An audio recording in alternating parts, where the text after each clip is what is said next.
Velkommen til. Jeg hedder Freja Rasmussen, og jeg er læge og arbejder med ADHD og autisme i hverdagen. Og så har jeg en virksomhed, hvor jeg også hjælper voksne med ADHD og autisme. Så jeg har nogle rigtig gode hvad kan man sige, mennesker hver dag at, at være sammen med. Og så har jeg jo også Lene Nørresø med, som er anæstesisygeplejerske og som arbejder med hormonterapi i hverdagen. Og vi har ligesom valgt at lave det her oplæg, fordi øhm, hele den her problematik omkring kvinder, ADHD og arbejdsliv og så hormoner, hvordan det ligesom indvirker, det ved vi alle sammen godt. Der er ikke særlig meget forskning på området, men det er jo stadig noget, vi skal leve med og prøve at finde en eller anden balance i. I forhold til aftens program, så er der lige en kort introduktion, som jeg er ved at lave. Og så fortæller jeg noget i cirka 25 minutter, en halv time, omkring, hvordan ser det ud i forhold til arbejdslivet med ADHD i kvinder, og hvordan ser det ud i forhold til de cykliske svingninger, vi har, og hvilke strategier er det egentlig, der virker, hvis man skal ligesom lave en langsigtet løsning, også ud fra et lidt mere sådan, sundhedsmæssigt perspektiv. Øhm, så er der en kort pause på 5 minutter, hvor man lige kan drikke lidt vand, gå på toilet, strække ben. Og så vil Lene komme på banen med, hvilke hormoner, der kan være relevant for jer, og hvordan I kan få balance i jeres hormoner, og hvilken tilgang man kan have til det. Og så til sidst, så kommer vi til lige at fortælle lidt om, hvordan I kan komme videre derfra. Her til sidst, så får I også lige sådan en slags folder, I kan tage med til jeres egen læge, i forhold til, hvis I gerne vil snakke med dem om, altså snakke med jeres læge omkring PMD, menopause og de her ting. Hvordan er det nu lige med kvinder, ADHD og hormon? Så det er sådan en slags gave. Så hæng på til sidste minut. Det er jo derfor, at man laver sådan noget, ikke? Til allersidst. Øhm, læringsmæssigt. Godt. Jeg sætter lige min timer her, fordi så er jeg sikker på, at tiden ikke skrider alt for meget. Godt. Men jeg vil lige starte med at tale lidt generelt omkring det her med ADHD og arbejdsliv. Lige først, hvem er jeg egentlig? Jeg er uddannet læge i 2014 og arbejder nu her i en psykiatrisk klinik med udredning og behandling af ADHD og autisme, som sagt. Og det er ude ved Charlotte Jochumsen, hvor vi har rigtig meget fokus på kvinder og hormoner, og det er jo noget, som vi taler med alle dem, der kommer om, som er hundkønsvæsener, i forhold til, om de har cykliske svingninger, om der kunne være noget perimenopause, altså overgangsalder og sådan noget indover, også i forhold til, hvordan man justerer medicin. Og derudover så er jeg selv sendiagnosticeret med ADHD for 3 år siden, og har nu også fået autisme-diagnosen lige om lidt, så det er jo dejligt på den måde. Så jeg kender det fra lidt forskellige vinkler. Og så har jeg også en virksomhed, som jeg skabte egentlig, fordi at jeg endte med at gå ned med stress, på grund af en hel masse ting, men især på grund af ADHD, og også hormoner, og også alt det der, et stort råd. Og endte egentlig med at vende mit liv på hovedet, og skabte så den her virksomhed, hvor jeg nu hjælper voksne med ADHD med at få et bæredygtigt arbejdsliv, så de ikke skulle stå alene på samme måde, som jeg stod. Øhm, Ja, så det er sådan, så jeg er egentlig lidt med at lave sådan et non-farmakologisk behandlingsforløb, kan man vel godt kalde det. Men lige lidt om, det her det er bare lige nogle mennesker, der er i mit team. Det er alle sammen neurodivergente mennesker, jeg elsker og er glad for. Og der er en fys, og der er et par speciallæger, og så er der nogle IT-folk, som hjælper mig med nogle software-ting i forhold til at lave løsninger, også til sådan nogen som os. Og så er der Karina, som er en rigtig stor del af det, som har med hele den der ledelsesorganisatoriske del også at gøre, og har haft rigtig meget erfaring med det og coaching. Så videre til det, som vi gerne vil snakke om.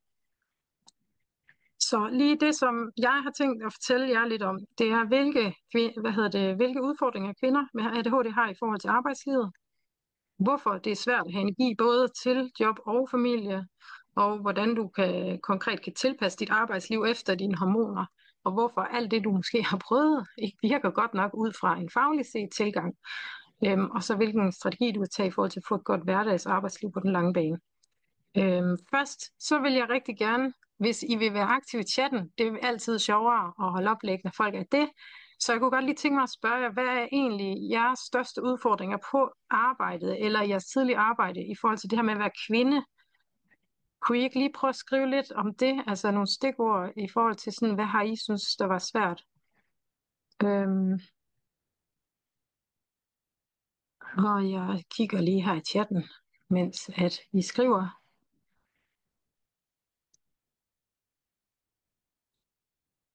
Øh, ja, at have energi til familien efterfølgende.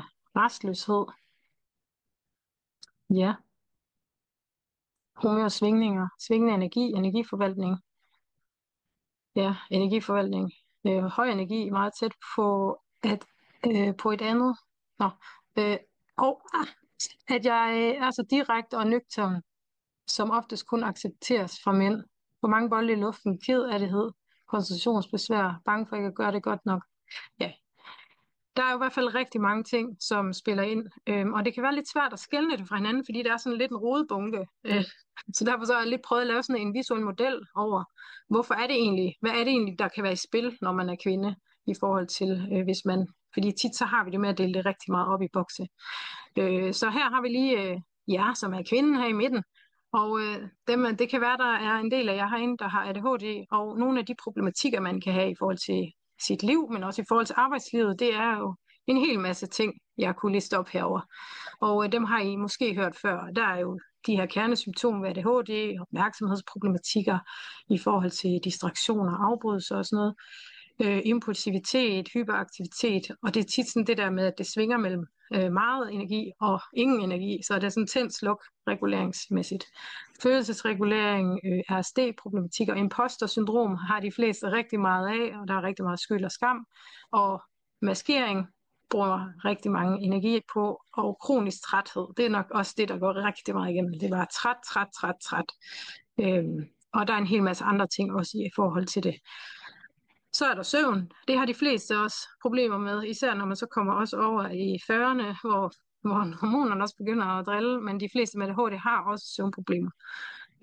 Ja. Så er der jo 25% af dem med ADHD, de har også autisme. Mange ved ikke rigtigt, at de har det. De kan have kropslige symptomer i forhold til altså betændelsestilstand i kroppen, allergi og eksem og alle de her autoimmune ting, maveproblemer.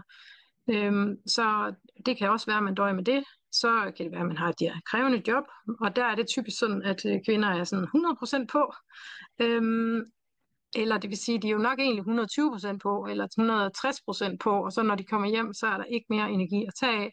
Og det her med energiforvalg i løbet af en dag er rigtig, rigtig svært. Og også, der er jo en hel masse ting, man kan gøre i en arbejdsdag for at energiforvalte anderledes, men der er også rigtig mange strategier, man bliver nødt til at indføre, som kan være i sig selv lidt svært at indføre. Så er der det her med kvinden og familieliv. Vi ved godt, hvem der oftest er, der har ligesom det overordnede ansvar for børnene og få koordineret ting, få koordineret med forældre, skole og sådan noget. Der er jo nogle steder, hvor det er manden, men i langt største del af tilfældene er det stadig kvinden, der står for de her ting. Og det gør jo, at der er et ekstra eksekutivt load på kvinden, som i forvejen er belastet af ADHD. Så det er også lidt skørt. Så er der mange, der har neurodivergente børn, og det kan nogle gange medføre, at man også skal kæmpe mod et system om overhovedet at få hjælp både til sig selv og til sine børn. Og så kan man sige, så til sidst har vi den her joker, der kommer ind fra højre, der hedder hormoner. Der vælter det hele, og som nærmest påvirker hele paletten her. Så er der intet, der virker, ingen strategier virker, og ens medicin virker ikke, og det er super frustrerende, og det bliver enormt uforudsigeligt i forhold til, hvornår kan man noget, hvornår kan man ikke noget. Yes. Hvad skal jeg lige her til sidst? Så det her, det er ligesom det, der ryger. Det er sjov og glæde, alene tid, hobbyer og venner. Det er det, der ligesom ryger ud med badevandet, desværre. Ja.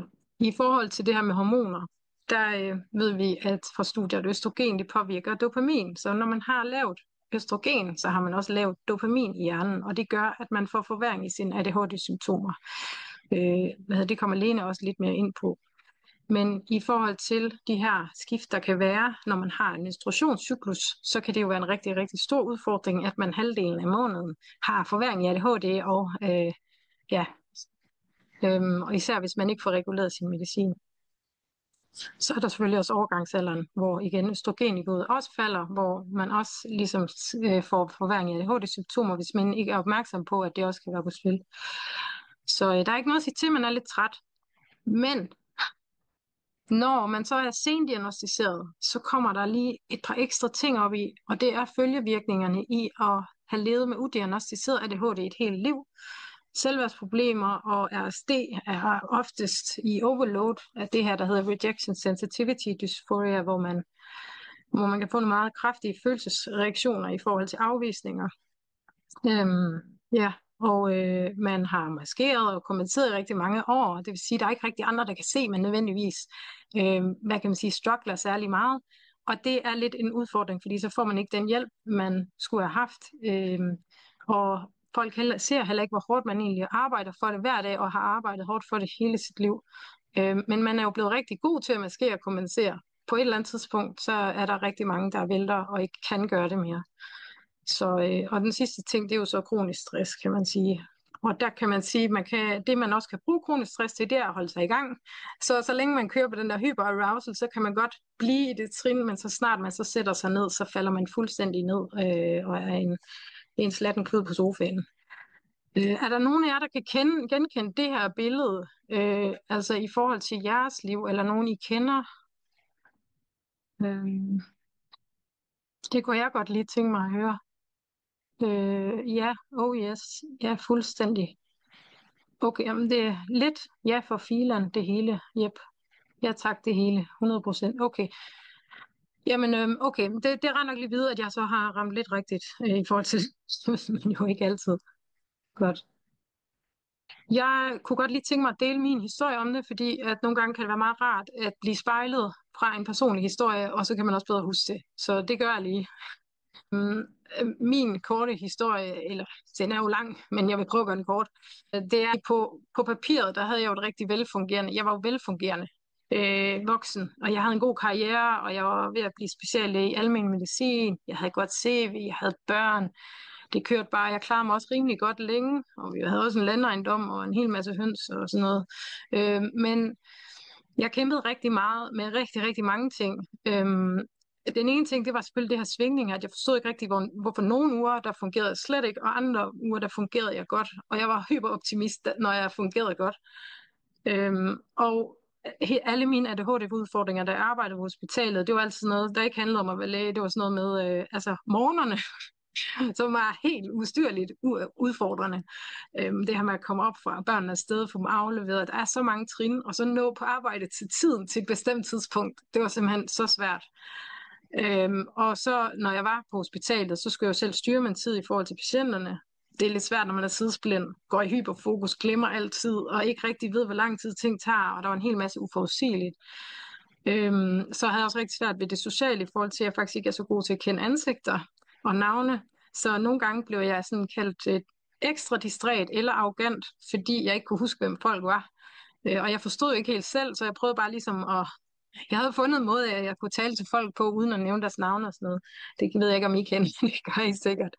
Men i hvert fald, så var jeg super træt. Der også over middag var min hjerne fuldstændig hjerne, og jeg var fuldstændig flad allerede der, når jeg skulle dokumentere at det arbejde, jeg så havde lavet, og så skulle jeg så køre hjem, hente mine børn, og jeg var jo fuldstændig ødelagt, og kunne ikke være noget for nogen. Og det kørte sådan i mange år, kan man sige. Og der er jo ikke andre, der kunne se, at jeg kæmpede så meget. Ikke andre end min familie, som kunne se, at jeg ikke kunne være den for dem, jeg gerne ville være for mine børn. Og ja. Og desuden så var der det her med de hormonelle skift, som også ligesom påvirkede min arbejdspræstation. Og der var noget, der blev overset. Og jeg håber rigtig meget med den her historie, at er jer, der har det her, hvis I føler jer genkendt i det her, så reager på det. Og det er, at jeg havde det, der hedder PMD. Det er noget, der hedder præmenstruel dysfori.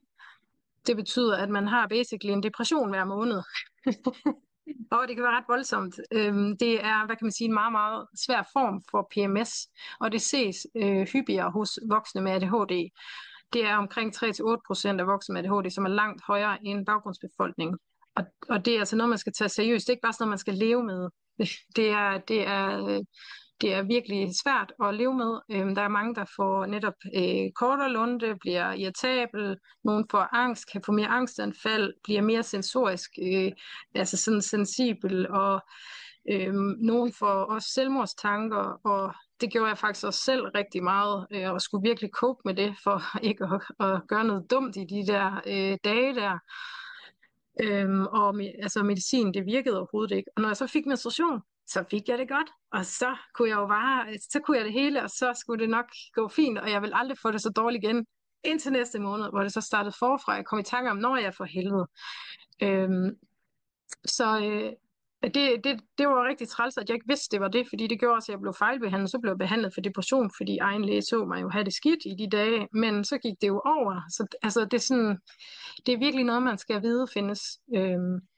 Og fordi jeg ikke vidste, hvad det var, så kunne jeg ikke ændre på det.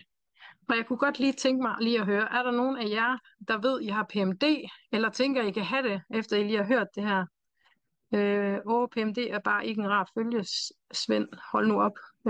Tak fordi du deler din historie. Genkender det hele, desværre. Ja, okay, super. Ja, det kan godt være, jeg genkender. Ja, super. Hvis I har ADHD, og I tænker, at det her kunne være noget, I har, så tænker jeg, at prøv at lytte til jer selv, i hvert fald. Der er nogen, der bilder ind, at det er pjat. Godt, men hvad er så koblingen egentlig her i forhold til østrogen og ADHD? Det har jeg lige sagt lidt om, og det var bare det her med, igen, østrogen har en hel masse ting, det gør. Både der er en masse østrogen modtager op i hjernen, men det går også ind og øger, hvad kan man sige, både dannelsen af dopamin, sænker nedbrydningen af dopamin og øger de her mængden af modtager. Det vil sige, som sagt, at lavere østrogen, værre ADHD. Ja, så. Men nu vil jeg lige spørge jer igen, og det er jo igen for at holde jer aktiv. Så hvad er egentlig det store problem, tror I, for os, der står i den her situation, for voksne med ADHD, som der ikke er nogen, der ligesom adresserer? Hvad tror I, det er?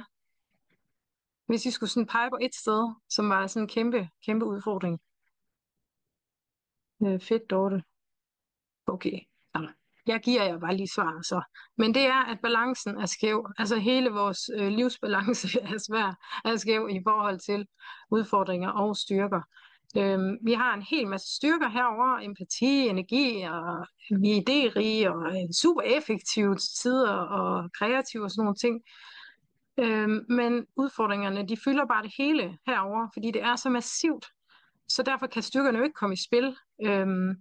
Og der har jeg jo lidt prøvet at lave et billede her på det, som jeg synes er meget godt, det her med, at man ligesom har styrkerne hernede, den der plante, der er under jorden, ikke? Men den kan ikke rigtig få lov at gro, og den kommer ikke op til syne, så det får ligesom ikke lov at vokse, fordi udfordringerne ligesom holder det nede.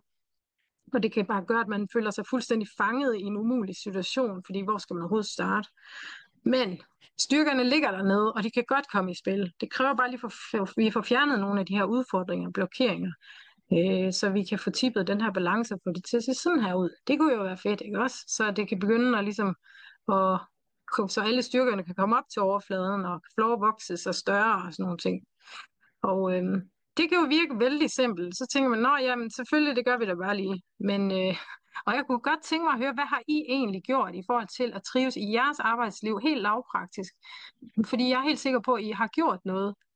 Øhm, kan I ikke lige prøve at skrive det i chatten, om der, altså, blevet selvstændig? Ja, det er jo fleksibel mødetid, skiftet job, ja, super godt. Har ikke været på arbejdsmarkedet 5 år, færre timer, sluppet 8 til 6, hvad bestod det der? Bliver snart selvstændig, gået ned i tid, nedsat tid. Jeg vil finde ud af det. Færre opgaver, psykolog som chef. Jeg er selvstændig og prøver at takle det med rolige uger i forhold til demens. Ja, super. Godt.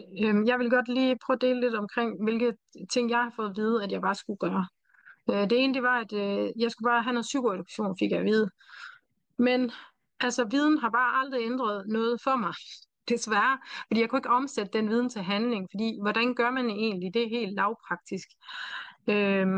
Og der er der en rigtig god pointe for den her psykiater, der hedder Russell Barkley, som I måske kender, som er ret kendt inden for området. Han siger, at vi har ligesom det forreste af hjernen, det er her, hvor at vi har, hvad kan man sige, selve udførelsen, og så har vi herover viden i den bagerste del af hjernen, og ADHD, det går ind og driller forbindelsen mellem de to. Og det betyder, at vi kan faktisk ikke rigtig få fat i den viden, vi har brug for på det tidspunkt, hvor vi skal bruge den. Så selvom vi kan vide alle ting, så kan vi ikke få fat i den viden. Derfor handler det rigtig meget om at få også skabt systemer, som gør, at vi får adgang til den viden på de rigtige tidspunkter. Jeg håber, det giver mening. Så Så det er jo derfor, man kan sige, at implementeringshjælp er så helt essentielt, at det giver ikke mening ikke at have det. Men også i forhold til, hvordan man ligesom indretter sig. Og der er der også noget, der hedder, hvad hedder det, øh, hvad fanden er det? Det er fordi, det hele står oven i hinanden her. Performance, ja, det der øh, performance of, performance of behavior, ja. Okay, det betyder bare, at man ligesom sætter sine ting der, hvor man skal bruge dem. Altså for eksempel sin medicin, det skal stå ved sit, hvad hedder det, ved siden af sit natbord, sådan noget, hvis man skal tage det om morgenen, ikke? Og måske skal man have en post-it, når man går ud af døren, i forhold til, hvad man skal huske, eller sætter tingene foran døren. Og der gør I sikkert en hel masse ting i forvejen. Min pointe her var bare, det er ikke nok med viden. Så har jeg også fået at vide, om du skal bare finde en psykolog. Og det var også rigtig godt i forhold til at forstå lidt mere om mig selv og sådan noget, min barndom og sådan noget, men det gav mig bare ikke de der mestringsstrategier eller implementeringshjælp, jeg har brug for. Så fik jeg at vide, at du skal bare tage medicin. Så gør jeg det, og det hjælper også via cirka 5% og en lang proces med at finde det rigtige.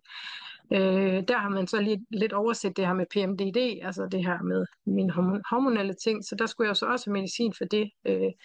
Og så fik jeg også selvfølgelig ved lægen også en bunke gode råd til, hvad jeg skulle gøre for at få styr på mit liv.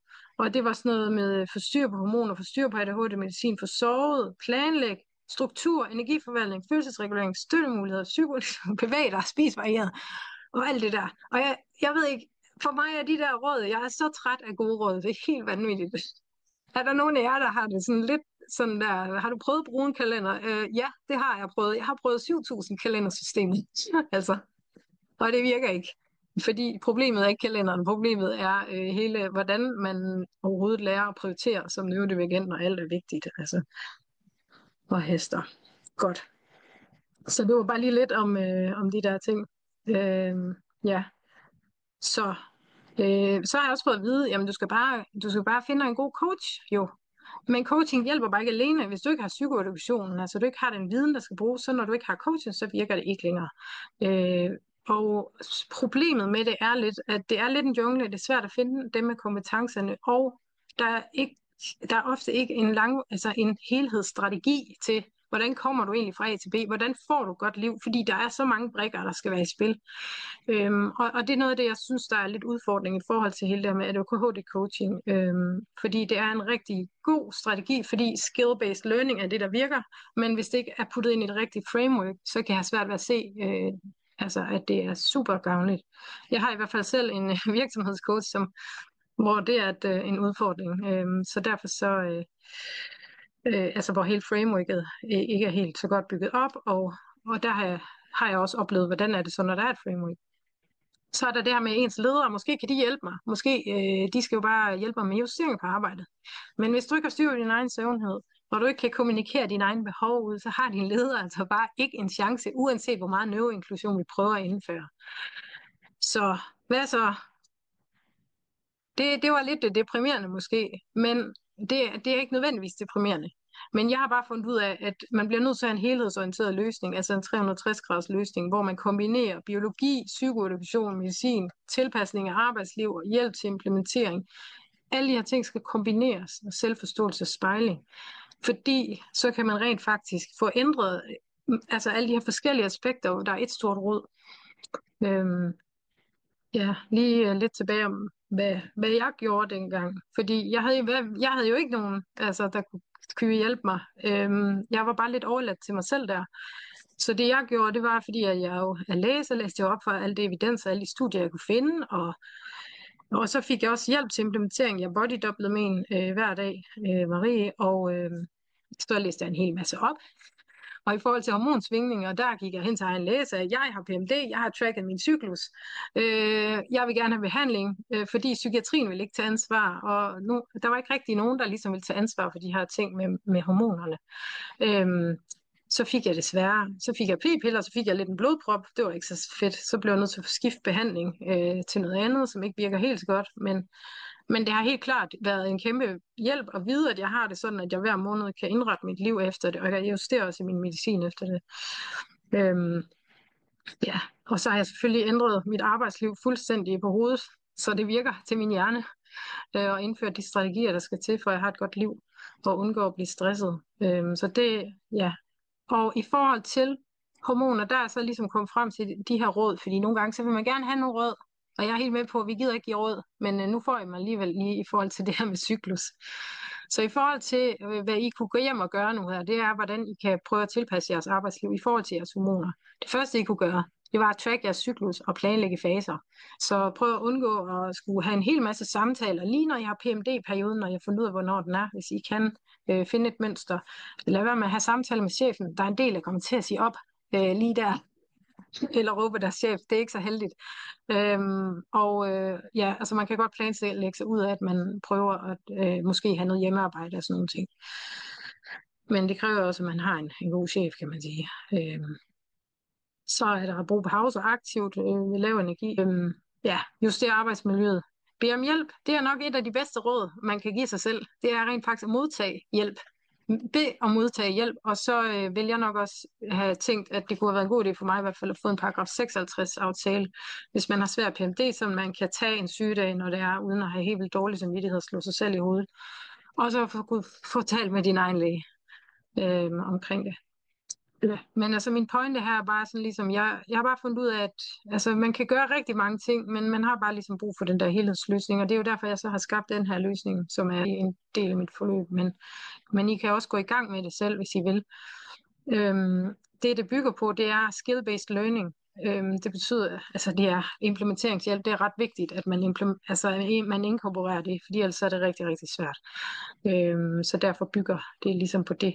Og ideen er, at man ligesom får skabt sig et fundament, et skelet, hvor man så kan få alle sine mestringsstrategier ind i, og alt det, man lærer ind i. Fordi når man ikke har et overblik overhovedet, og alt er kaos, og man kan ikke forudsige, hvad man skal i morgen eller i går, så er det ret svært at have et liv, især også hvis man skal koordinere med det med andre. Så derfor har jeg bare fundet ud af, at da jeg lavede det her en-til-en forløb først, så fandt jeg bare ud af, at alle havde faktisk brug for at lære det her først. Så derfor ligger det som det her skelet. Så hvis I skal starte med noget, så prøv at starte med at få et skelet op at stå. Og den anden ting, det er jo så netop, at man får noget psykoedukation. Og det her, det kan være en rigtig god idé at få en neurodivergent profil. Altså både i forhold til, altså hvis man har ADHD, så skal det inkorporeres. Hvis man har autisme, så skal det også inkorporeres. Også hvis man har en bestemt slags autismeprofil. Eller andre ting, som netop går ind og påvirker ens for eksempel arbejdsevne eller hverdagsevne. Ja. Og det her med profiler, det kunne jeg tage en hel masse om. Ja, vi har en måde, vi gør det på, hvor man kan sige, det er jo ligesom at slå to fluer med et smæk, fordi man laver psykoedukation samtidig med profilen, og på den måde har man også et samtaleredskab, man kan bruge med sine ledere. Så er der mestringsstrategier. Dem er der rigtig, rigtig mange af, og det var også det her, som sagt, POP, Point of Performance, jeg lige nævnte. Vi har noget, vi kalder PIPE-modellen i forhold til mestringsstrategier, som virker rigtig godt. Igen, så er det jo med mestringsstrategier sådan, at de fleste neurotypiske strategier virker ikke så godt, medmindre man tilfører forskellige typer twist. Og der er ikke en mestringsstrategi, der fungerer for alle, det kan jeg bare lige sige. Så derfor så, det her med, at man siger, om det har virket for mig, men det kan godt være. Men der er 20 andre, der ikke har virket for, også selvom de er neurodivergente. Så det kan bare være meget rart at vide, fordi nogle gange kan man føle sig lidt dum, hvis tingene ikke virker for en. Men så er det bare, fordi man ikke har fundet den rigtige måde. Og det sidste, det er jo så det her med, at man ved, hvad støtte har. Man får sat noget støtte i gang, outsourcing, finde ud af, jamen, hvad kan andre egentlig tage sig af, hvad kan jeg tage mig af, og hvilke muligheder har man for støtte fra kommunen med PR-ordning, og hvis man skal have hjælpemidler, eller en mentor. Ja, og selvfølgelig er der også flexjob-ordning og sådan noget, hvis det er det, man ender med. Og under alt det her, så synes jeg jo, at man bliver nødt til også sideløbende ligesom at begynde at få lidt styr på de her ting. Det er den kropslige sundhed, familie og relationer, bolig og job. Så det er noget, man også ligesom kommer ind på i løbet af det her år, man nu er med. Men det er bare ligesom en base for ens liv, de her ting. Og det er en del af, hvad kan man sige, Maslows behovspyramide, at vi har lidt styr på det. Så det bliver man simpelthen nødt til at tage sig af. Og kropslig sundhed, det er jo også det her med netop, har man svingninger af hormon, så bliver man nødt til at få taget sig af det. Problemet er, hvis man ikke har et fundament, man ikke har et skelet, så kan det være rigtig svært at få taget kontakt til lægen. At komme, altså ligesom finde ud af, hvor fanden skal jeg starte? Altså, ja. Men godt. Men hvis I gerne vil gøre det her, så vil jeg bare anbefale, at I ja, får noget viden, mere viden. Det er jo altid godt med viden, men som sagt skal man lige have noget implementeringshjælp. Men så få skabt et fundament. Det kan være, at I kan få nogen til at hjælpe jer med det, hvis det er. Øhm, og i det fundament, ligesom få styr på jeres basisbehov, ikke? Også mad, søvn, pauser, øh, medicin, sundhed, hormoner, de her ting, ikke? Få det ind i den her, i det her skelet, få psykoedukation, og så implementeringshjælp, og så, ja, det er svært at gøre de her ting selv, vil jeg bare sige. Altså, det kan godt være, at nogen kan gøre det. Øhm, godt. Det var lige, jeg tror, det var lige det, jeg vil sige om det her. Og så har vi faktisk lige 5 minutters pause, eller nej, faktisk har vi faktisk 5 minutter til spørgsmål. Ej, det er jo vanvittigt. Jeg har jo, altså jeg har overgået mig selv med tid. Undskyld, men og det var det mængde spørgsmål, vi lige kunne klare for nu, og så lige om lidt, så kommer Lene. Ja, så er den 13 minutter over. Nej, nu kan jeg jo ikke se jer, så du må bare sige til, når Yes. jeg går på. Der var næsten 90, der er lukket ind. Jamen, hej alle sammen. Jeg hedder Lene Nørresø. Jeg er uddannet anæstesisygeplejerske, og jeg har en ernæringsuddannelse, og så er jeg certificeret hormonterapeut. Jeg har klinik ude i Dragør, hvor jeg også holder foredrag og kurser. Og jeg har klienter øh, fra alderen 16 år til omkring de 70, for det ikke skal være løgn. Og mønstret er sådan typisk, at de unge kommer med PCO og PMD og PCOS, alle de bogstaver, blødningsforstyrrelser og smerter under menstruation. Og så er der de mere modne kvinder, som er i peri- eller menopausen, som kommer med alverdens overgangsaldersymptomer. Dem kommer vi tilbage til. Ja, meget kort lidt af hormoner, så vi alle sammen taler samme sprog. Og så hormoner og ADHD. Og så ja, er der noget, du selv kan gøre for din hormonbalance, fordi det er jo bund og grund det handler om. Ikke at det er nemt. Det er et komplekst system, men lidt kan man godt gøre selv. Det er der lige bjælken her. Ja, hormoner er jo en form for, man kan sige, et postbud. Det er budbringere, som fortæller cellerne, hvad de skal gøre, og hvordan de skal samarbejde med alle de mange andre hormoner. Der kendes over 100 forskellige hormoner, som jo udskilles i vores kirtler, og det er et meget komplekst maskineri, hvilket jo også bevidner, at det er sjældent et quick fix lige at få styr på sine hormoner. Og jeg tror, at vi alle sammen kender, at når hormonerne ikke spiller, så er der symptomer fra kroppen. Jeg beskæftiger med det, som hedder bioidentiske hormoner. Er der nogen, der kender til det, eller har været i forløb hos en NOT-vejleder? Nu kan jeg ikke se chatten, så det Jeg kan skal nok, Freja. ja, jeg skal nok lige citere, om der er nogen, der... Ja, det er godt. Jamen, det er jo hormoner, som er identiske med de hormoner, som vi naturligt producerer i kroppen.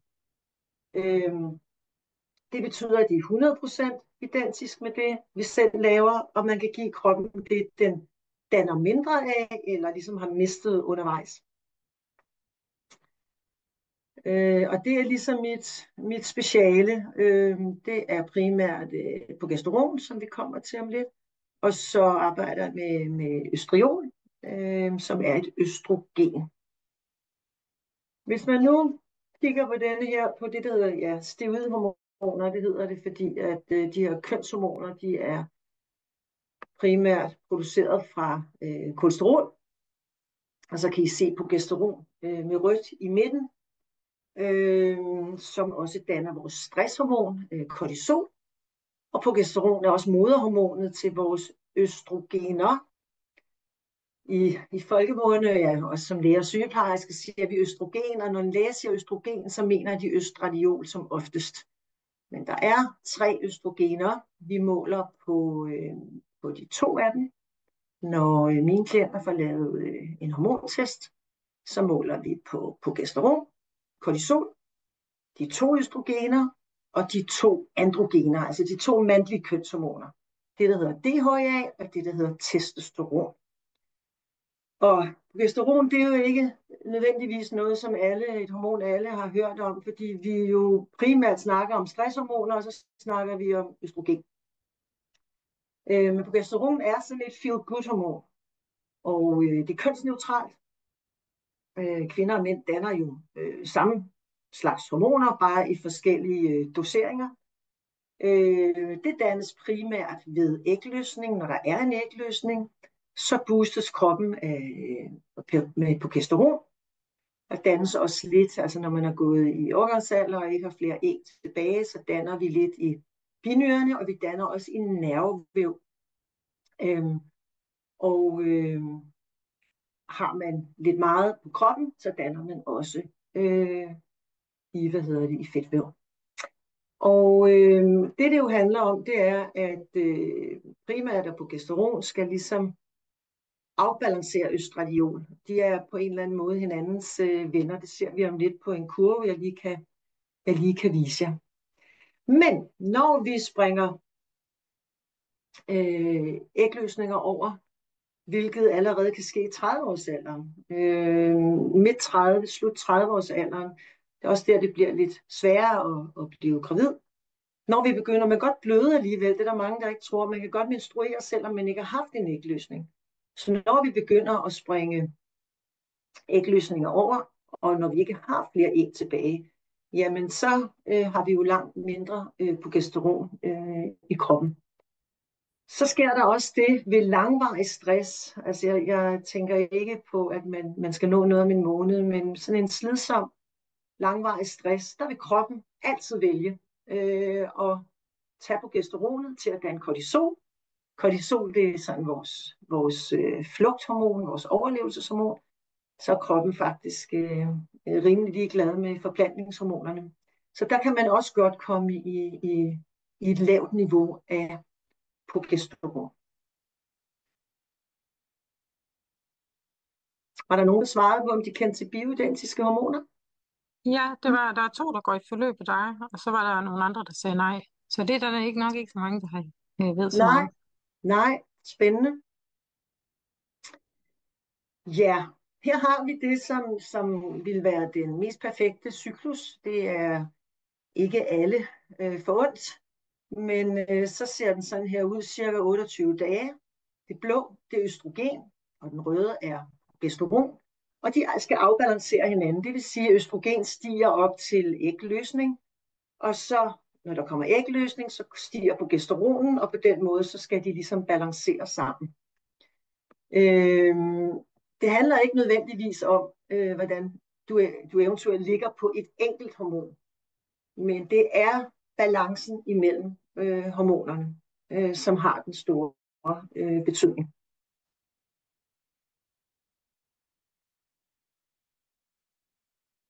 Her kan vi så se lidt af det, jeg beskrev før, altså med at progesteron begynder at falde for kvinder fra midt 30-årsalderen. Vi har østradiol, altså østrogenet, som den hvide kurve, og progesteron, den grønne, der er lige nede under. Så her kan I også se, at progesteron det falder først, og så kommer østrogen, det falder sådan midt 40-årsalderen.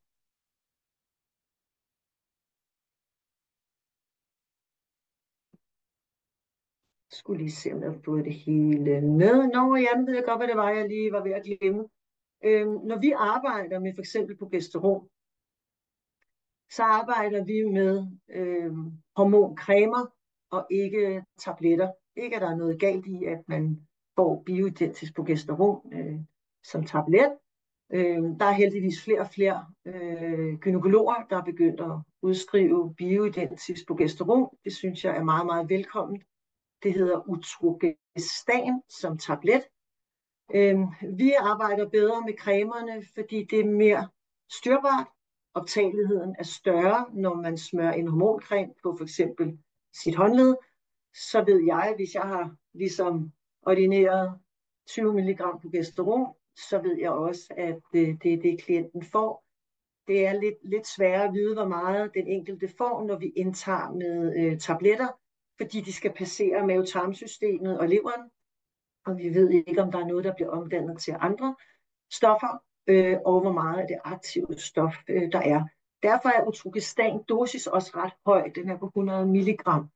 Men det er bioidentisk progesteron, utrogestan, og det er dejligt, at der kommer mere bevidsthed om det. Ja. Perimenopausen og selve overgangsalderen, altså perimenopausen, det er jo årene op til, og det kan for nogen starte i 30-årsalderen, start 40-årsalderen. Det her, det er et lille udsnit af, hvad jeg ser, og hvad der er af overgangsalder, problematikker og symptomer.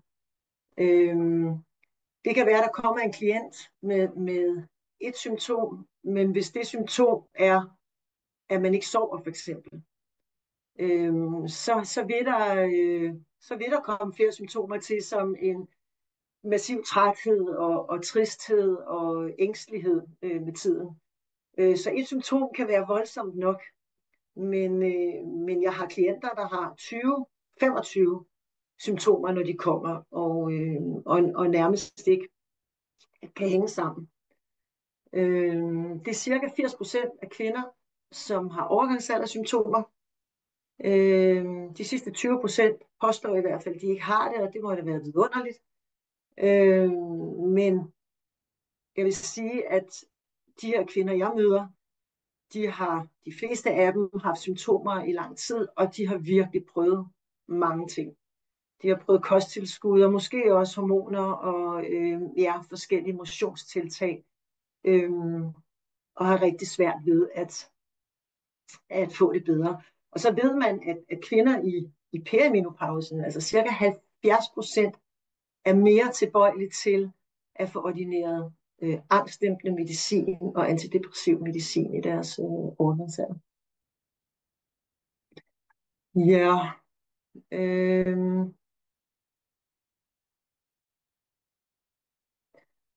Så Freja var jo også inde på det før, omkring, hvis man har diagnosen ADHD, kan ens overgangsaldersymptomer være langt voldsommere end det, der bare hedder PMS. Og der er jo et samspil mellem progesteron og østrogen og de her signalstoffet dopamin, hvor hormonerne kan styrke dopamins effekt på hjernecellerne. Men hormoner svinger, og et er, at de svinger i cyklus. Et andet er, at de måske også, at der er dårlig balance mellem hormonerne. Og det kan virkelig sparke til overgangsalder og symptomerne. Og det er altså noget med, at humørsvingningerne bliver værre. Nogle har decideret depressioner, det nævnte Freja også lige før. Sådan en eller anden form for creepy angst, der kommer og går. Man kan være irritabel, oversensitiv, og søvnforstyrrelser og den her massive træthed.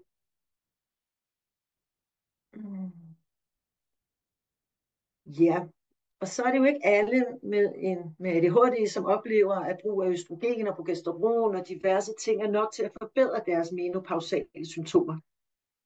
Og de kan måske have brug for testosteron. Og der vil jeg sige, at det ligger i et lægeligt regi.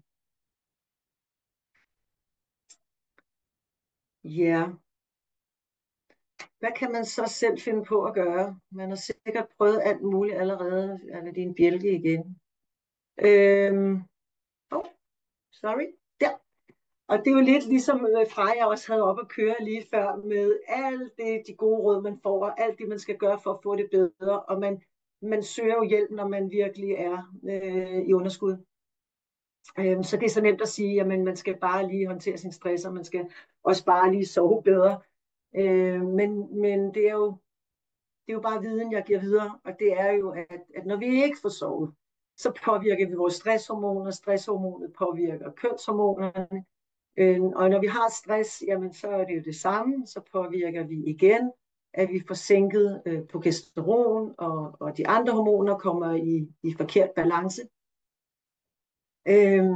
Så er jeg overbevist om, at de fleste af jer godt ved, jamen at spise sundt, det hører vi jo også hele tiden. Men det har en betydning. Det har en betydning for vores tarmbakterier, at vi fodrer dem ordentligt, og det har betydning også for vores mentale tilstand. Visse kosttilskud, hormoner har brug for vitaminer, både for at blive dannet og også for at blive og udføre den opgave, de nu engang skal udføre.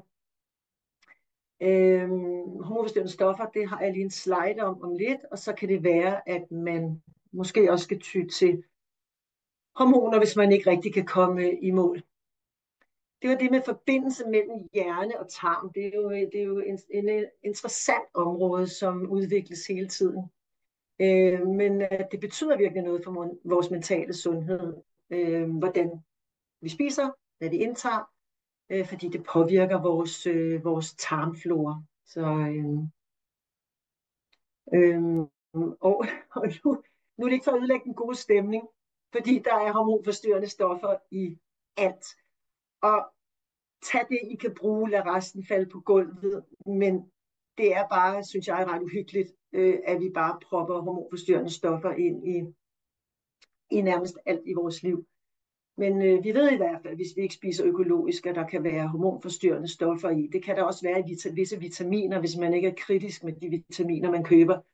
Hvis vi drikker plastikflasker eller bruger bagepapir, som ikke er svanemærket, der er hormonforstyrrende stoffer i teflon.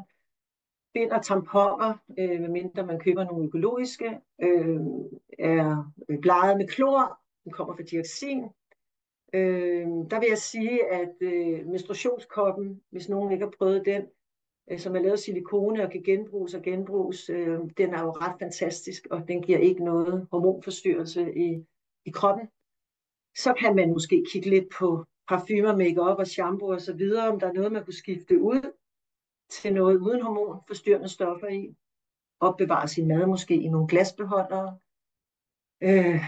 Ja, så er der imprægneringsmidlerne, og det er jo i øjeblikket at tage folk på skiferie, så de imprægnerer løs. Og så er der jo flammehæmmer i vores skærm og så videre, og så videre, og så videre. Jeg tror, I har forstået beskeden.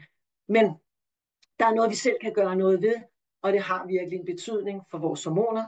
Og så er der jo også de steder, hvor at vi ikke kan gøre noget. Vi kan kun gøre det så godt, vi kan. Så tog jeg en lille historie med omkring en klient, som kom til mig for cirka 3 måneder siden. Hun har diagnosen ADHD og var i perimenopausen. 42 år gammel og var ikke længere medicineret med ADHD-medicin. Havde prøvet det i 30-årsalderen. Og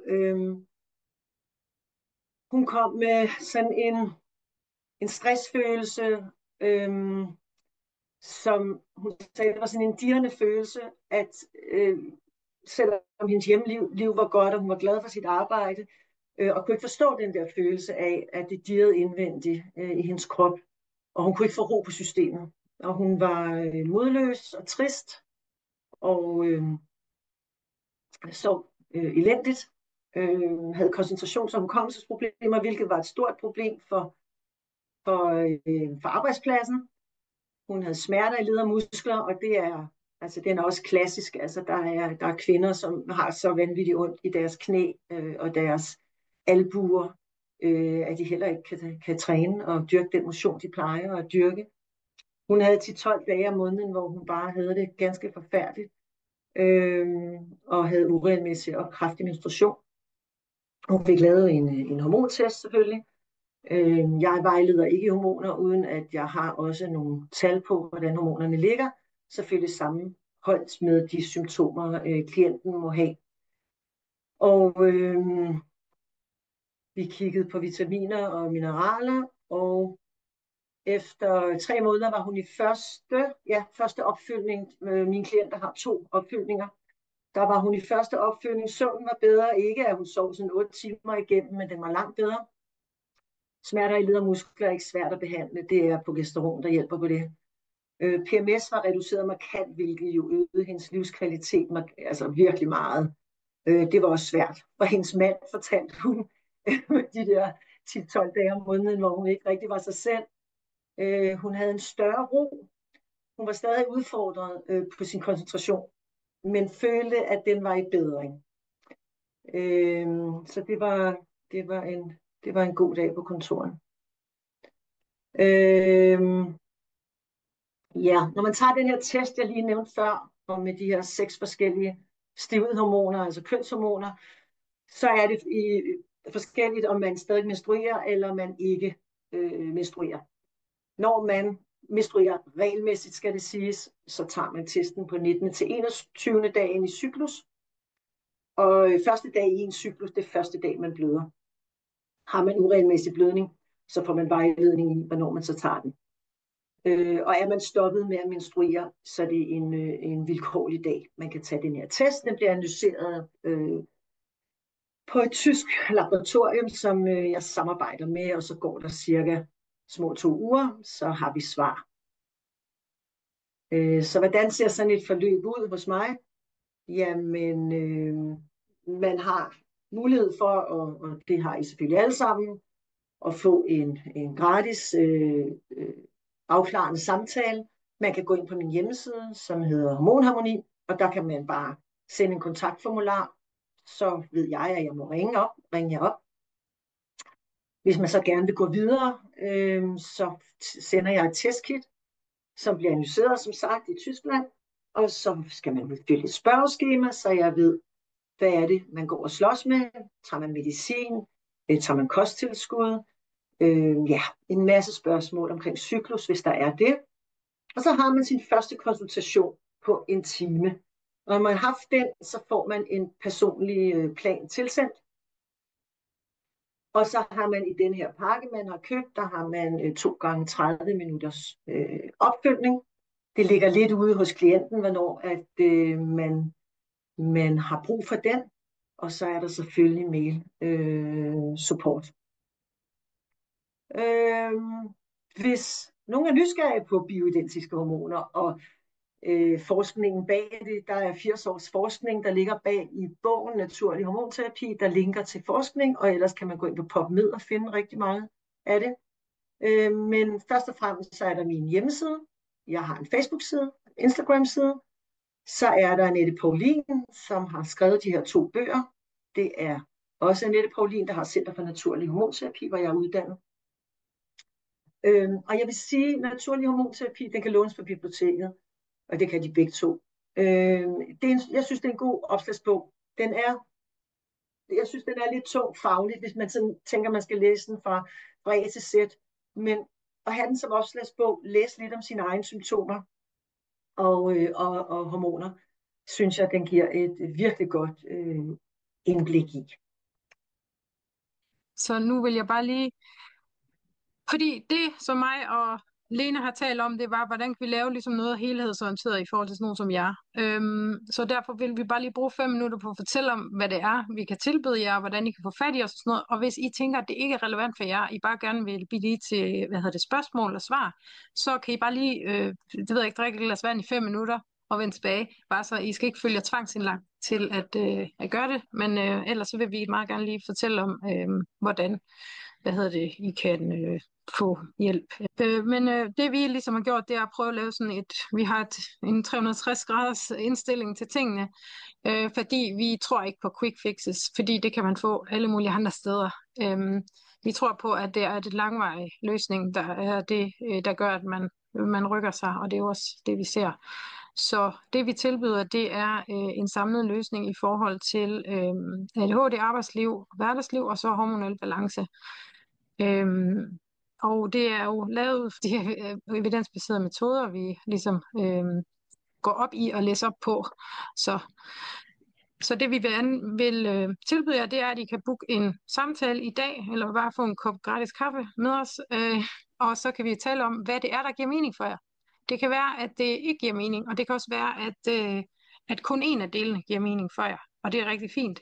Men lige nu, der har I bare mulighed for at få Lenes forløb med gratis i den pakke. Hvis I gerne vil tale med Lene alene, så kan I også gøre det og gå ind på hendes hjemmeside og booke en samtale. Vi har begge to gratis klarende samtale i forhold til, hvad der giver mening. Og der er det bare vigtigt at sige for os, at vi vil aldrig tilbyde noget, som vi ikke synes bare det er relevant for jer. Så vil vi give jer et andet råd og henvise jer et andet sted hen, hvis det var på den her måde. Så, men så lige lidt om, hvad det ja. Så vi er jo ikke så rigtig sælgertyper, så det handler mere om at få information og fokus på jeres sundhed. Og vi har ligesom 6 pladser på den her pakkeforløb. Og hvis I tænker, at det her det kunne være interessant, og I vil gerne høre noget mere om hele det her, så kan I booke en samtale inden på søndag 23.59. Den behøver ikke være afholdt. Den skal bare være booket. Altså, så den kan blive afholdt om 2 uger, eller whatever, men det skal bare ligesom være booket inden søndag. I forhold til, hvad man får, så får man det her forløb, arbejdsglæde med dine ADHD-styrker, og i det forløb, det er det, jeg har, det er 1 år, hvor man har hjælp og støtte hver uge i 1 år. Men det er en gennemafprøvet strategi, og der har vist været, 34 igennem, tror jeg. Gruppeforløb på 4 til 6 personer. Det med vilje, der er så småt, fordi det virker ikke, når det er store grupper, fordi så får man ikke den der individuelle sparring, som er så vigtig. Der er 1-til-1 ADHD-coaching også, fordi den individuelle del er også rigtig vigtig. Så er der psykoanalyse og øvelser, man så får hjælp til implementering af, hvor der er rigtig meget fokus på det her skill-based learning, hvor man får hjælp til implementering. Selvfølgelig bliver del af en rigtig dejlig fællesskab, og får hjælp, når lokummet brænder. Nogle gange så ringer folk også på andre tidspunkter af døgnet, og det er så rart, at man ikke er alene. Og man er jo som sagt tilknyttet 1 år, så det er sådan, hvad kan man sige, der er rigtig meget støtte og hjælp i det. De første 12 uger, det er sådan mere intensivt, hvor man kommer en hel masse materiale igennem, og resten af de 9 måneder, der er der så undervisning hver onsdag fra 12 til 1 i forskellige ADHD-relaterede emner, hvor man også, altså søvn, kost, parforhold, relationer, alle de her ting, IT, i forhold til, hvad det er, man har brug for, når man er ADHD. Og derudover får I også Lenes individuelle forløb, som består af analyser og hormonniveauer og tests og individuel rådgivning og opfølgning og personlig vejledning. Så hvis I tænker, at energi, sundhed og bæredygtigt arbejdsliv er en langsigtet løsning, det er noget, der kunne give mening for jer, så tag at tage en samtale med os. Vi er sundhedspersoner, vi prøver virkelig. Der er jo folk, der siger rigtig mange fine ting også om os, og vi får god feedback, og det er jo rigtig god feedback, må man sige, når folk synes, det er livsforandring, eller den bedste investering, de har lavet i deres liv. Og det kan jo blive ved med, så det vil jeg lade være med.